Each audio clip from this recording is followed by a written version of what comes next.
Saudara, tradisi pencaksilat sudah mengakar di kalangan masyarakat Indonesia sejak lama. Sebagaimana seni bela diri di negara-negara lain, pencaksilat yang merupakan seni bela diri khas Indonesia memiliki ciri khas tersendiri yang dikembangkan untuk mewujudkan identitas.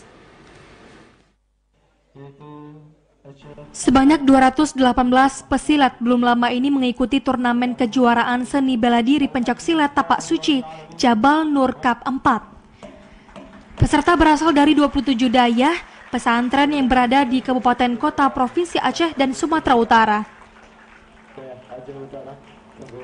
Direktur Akademik Dayah Jabal Nur Tengku Nazarudin mengatakan, jika open turnamen Tapak Suci dilakukan untuk menjalin silaturahmi antar siswa yang berada di Aceh dan luar Aceh.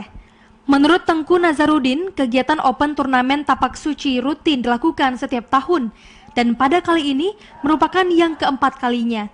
Ia berharap para santri dan pesilat yang bertanding menjunjung tinggi sikap profesional dan sportivitas. Kegiatan kita pada hari ini dan sampai dengan 3 hari ke depan adalah melaksanakan open turnamen kejuaraan Tapak Suci Jabal Nur Cup keempat yang pesertanya terdiri dari utusan dari beberapa pesantren yang ada di Aceh dan di luar Aceh. Open turnamen Tapak Suci Jabal Nur Cup 4 antar pesantren se-Aceh dan Sumatera telah berlangsung selama 3 hari yang melibatkan 27 dayah pesantren dengan 218 pesilat yang bertanding dari 10 kontingen. Dari Aceh Utara, tim liputan TVRI melaporkan.